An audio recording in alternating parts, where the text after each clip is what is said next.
வணக்கம். திருநெல்வேலி மேலப்பாளையம் பகுதியில் ரம்புட்டான் பழங்கள் என்று குறிப்பிடுவார்கள் ரித்தி. ரம்புட்டான் பழங்கள் சாப்பிடும் போது அதனுடைய விதை தொண்டையில் சிக்கி 5 வயது சிறுவன் பலியான சம்பவம் மிகுந்த விழிப்புணர்வை ஒரு பக்கம் ஏற்படுத்தி இருந்தாலும் அவர்களது குடும்பத்தினரிடையே மிகுந்த சோகத்தை ஏற்படுத்தியுள்ளது ரித்தி.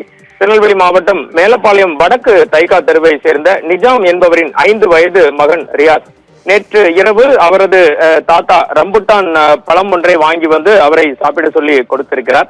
அப்போது சாப்பிடும்போது அந்த பழத்தின் விதை அவரது தொண்டையில் சிக்கி உடனடியாக மூச்சு திணறல் ஏற்பட்டிருக்கிறது.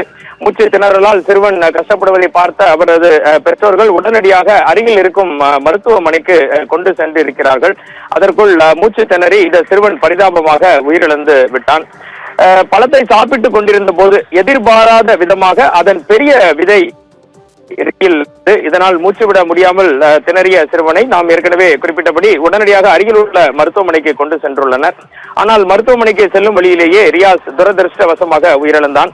இந்த சம்பவம் அவரது குடும்பத்தினரிடையேயும் மேலப்பாளையம் பகுதியிலும் மிகுந்த சோகத்தை ஏற்படுத்தி இருக்கிறது. மேலப்பாளையம் காவல்துறையினர் வழக்கு பதிவு செய்து விசாரணையும் நடத்தி வருகின்றனர் ரித்தி.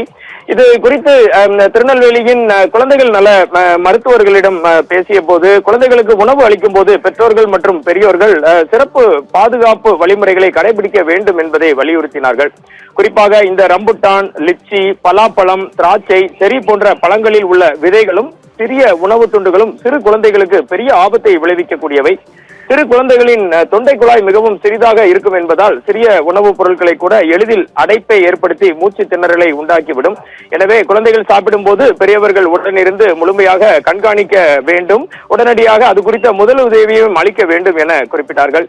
இது எப்படி என்றாலும் இரவில் ஒரு சிறுவன் பழத்தினை சாப்பிட்டு அந்த கொட்டையானது தொண்டையில் அடைபட்டு மூச்சு திணறி இறந்த சம்பவம் திருநெல்வேலியில் மிகுந்த சோகத்தினை ஏற்படுத்தியுள்ளது.